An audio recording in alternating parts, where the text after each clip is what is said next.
तमिलनाडु में राज्यपाल के पास कई सारे विधेयक, 10 से अधिक विधेयक राज्यपाल के पास वहां की विधानसभा के द्वारा, सरकार के द्वारा पारित करने के बाद अनुमति के लिए भेजा गया था, जिस पे राज्यपाल के बीच और सरकार के बीच टकराव था। राज्यपाल ने 10 से अधिक विधेयकों को रोक के रखा हुआ था, राष्ट्रपति के मंजूरी के लिए भेजा हुआ था।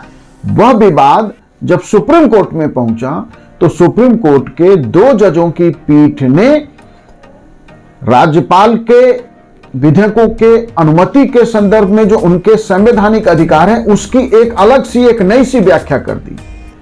यह विवाद फिर राष्ट्रपति के द्वारा 14 सवालों के माध्यम से फिर से सुप्रीम कोर्ट के समक्ष पहुंचा।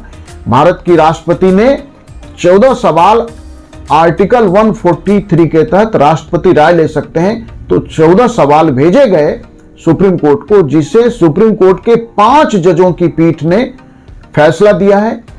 उस पीठ के प्रधान थे मुख्य न्यायाधीश जस्टिस BR गवई, 4 अन्य जो थे justice Suryakant, justice AS Chandurkar, justice Vikramnath और जस्टिस PS नरसिम्हा। पहला सवाल में सवाल दर सवाल 14 सवाल जो राष्ट्रपति के द्वारा पूछे गए थे और उस पे सुप्रीम कोर्ट के संविधान पीठ का जवाब, जो अब वो संवैधानिक रूप से संविधान की व्याख्या या कहिए कि उसकी स्थिति ऐसे है जैसे संसद के बनाए कानून की। तो उसमें पहला सवाल था कि अनुच्छेद 200 के अंतर्गत कोई भी विधेयक जब राज्यपाल के पास अनुमति के लिए आता है तो राज्यपाल के पास क्या क्या अधिकार है। इस संदर्भ में सुप्रीम कोर्ट ने स्पष्ट किया कि राज्यपाल के पास जो संवैधानिक अधिकार है अनुमति देने का, अनुमति रोकने का, राष्ट्रपति के राय के लिए आरक्षित करने का या पुनर्विचार के लिए वापस भेजने का। इनके अलावा राज्यपाल के पास कोई अन्य अधिकार नहीं है। और राष्ट्रपति के राय के लिए जब भेजा जाता है उस पे हम अन्य सवालों में उसका उत्तर सुप्रीम कोर्ट ने दिया है। दूसरा सवाल था कि क्या कोई विधेयक पेश किए जाने पर मंत्रिपरिषद द्वारा जो सलाह दी जाती है राज्यपाल को अनुमति के संदर्भ में, क्या उसको मानने के लिए राज्यपाल बाध्य है। सुप्रीम कोर्ट ने स्पष्ट रूप से कहा है कि मंत्रिपरिषद की सलाह के अनुसार सामान्यतः राज्यपाल कार्य करता है, लेकिन जहां तक आर्टिकल 200 के अंतर्गत तो जो राज्यपाल के पास विवेक का अधिकार है वह अधिकार संवैधानिक है और उसके इस्तेमाल में वह बाध्य नहीं है मंत्रिपरिषद की सलाह के साथ। साथ साथ राज्यपाल के पास विधेयक पर जो अधिकार इस्तेमाल किया जाता है राज्यपाल के द्वारा, उसमें राष्ट्रपति के लिए जब वो विधेयक को आरक्षित करते हैं तो वो राज्यपाल के विवेक का ही हिस्सा है। तीसरा सवाल जो पूछा गया था राष्ट्रपति के द्वारा कि क्या अनुच्छेद 200 के अंतर्गत राज्यपाल के द्वारा जो संवैधानिक विवेक का इस्तेमाल किया जाता है उसकी न्यायिक समीक्षा, उसका क्या जुडिशियल रिव्यू हो सकता है। संविधान पीठ ने स्पष्ट रूप से कहा है कि राज्यपाल जो अपने संवैधानिक विवेक के अंतर्गत अधिकार का इस्तेमाल करते हैं उसकी न्यायिक समीक्षा संविधान की जो भावना है, जो कॉन्स्टिट्यूशनल स्पिरिट है, वो उसके न्यायिक समीक्षा की इजाजत नहीं देती।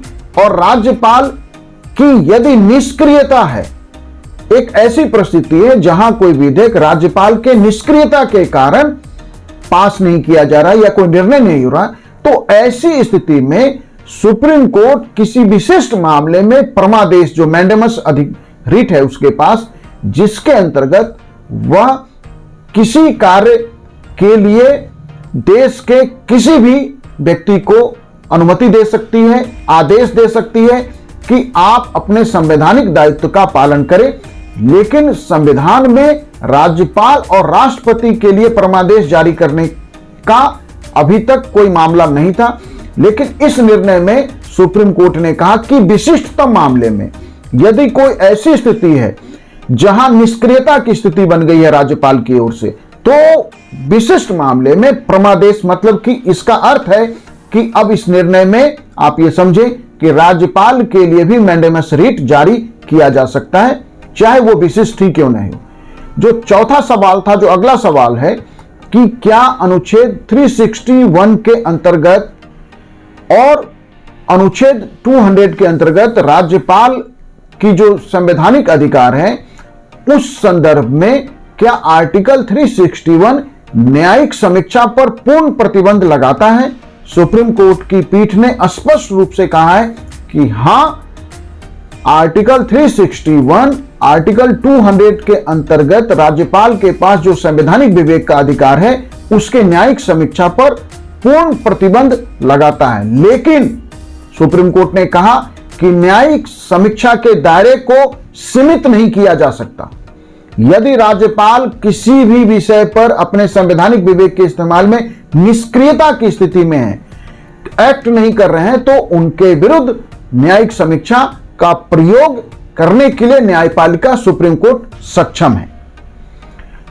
अगला जो सवाल था 5 से लेके 5 सवाल, 6 नंबर के सवाल और 7 नंबर के सवाल का सुप्रीम कोर्ट ने एक साथ उत्तर दिया है।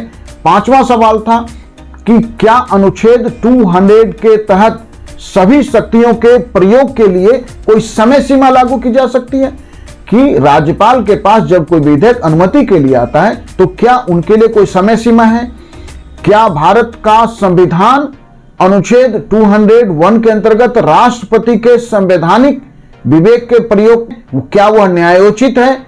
और क्या अनुच्छेद 201 के अंतर्गत राष्ट्रपति द्वारा किए गए विवेक के इस्तेमाल के लिए भी क्या कोई समय सीमा लागू की जा सकती है? मतलब इसमें 3 सवाल हैं, 5, 6 और 7, कि क्या कोई समय सीमा हो सकती है राज्यपाल के लिए, क्या कोई समय सीमा हो सकती है राष्ट्रपति के लिए, और तीसरा कि क्या राष्ट्रपति का जो संवैधानिक विवेक का प्रयोग है वो न्यायोचित है।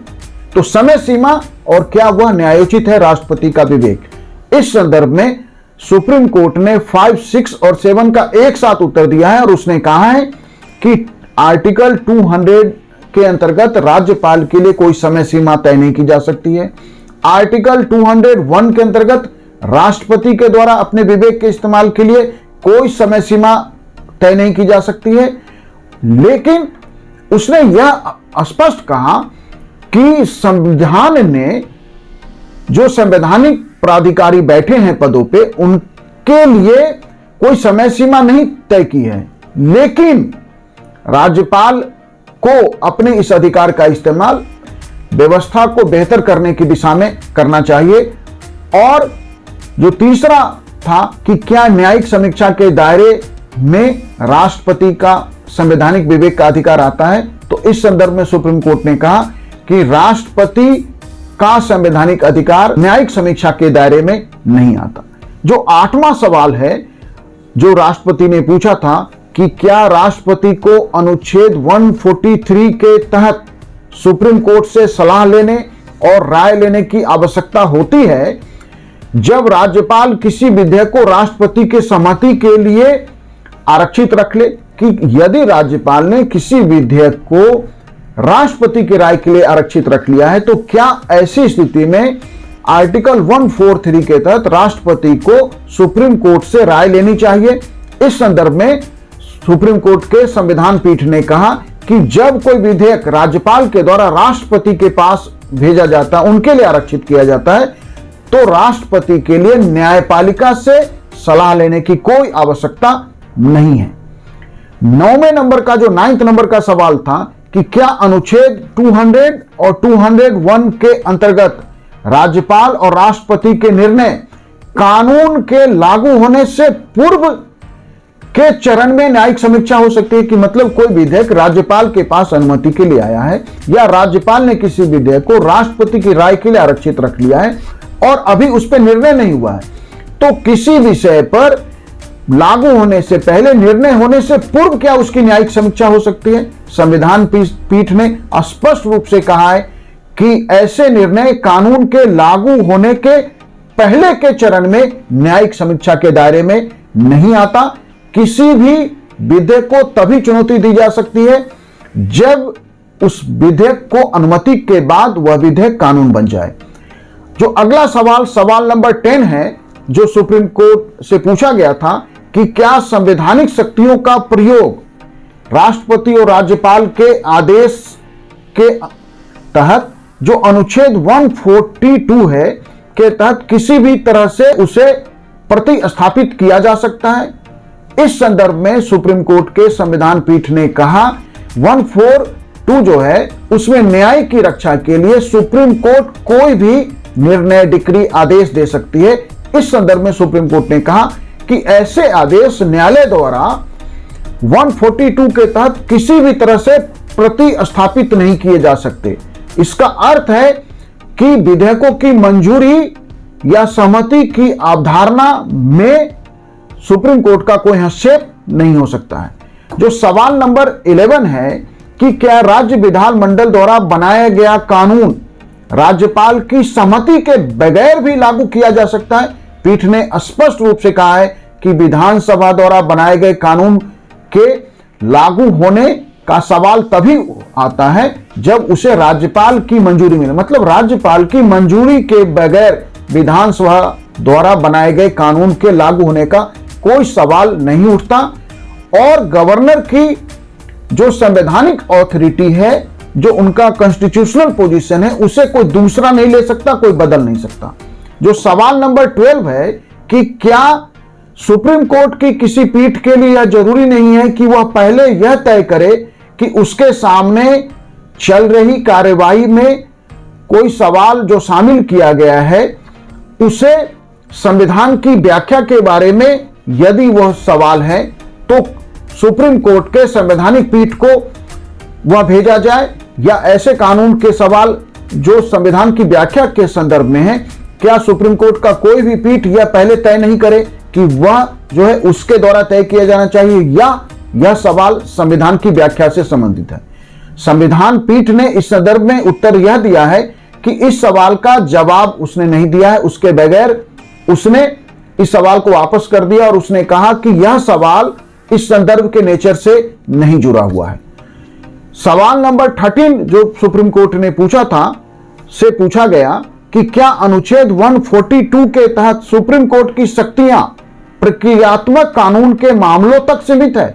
संविधान पीठ ने इसका जवाब यह दिया कि इसका जवाब सवाल नंबर 10 में दिया जा चुका है। सवाल नंबर 14 यह पूछा गया सुप्रीम कोर्ट से कि क्या अनुच्छेद 131 के तहत किसी मुकदमे के अलावा केंद्र सरकार और राज्य सरकार के बीच विवादों को सुलझाने के लिए सुप्रीम कोर्ट के किसी और अधिकार क्षेत्र पर रोक लगाता है। संविधान पीठ ने इस सवाल को निरर्थक बताया है।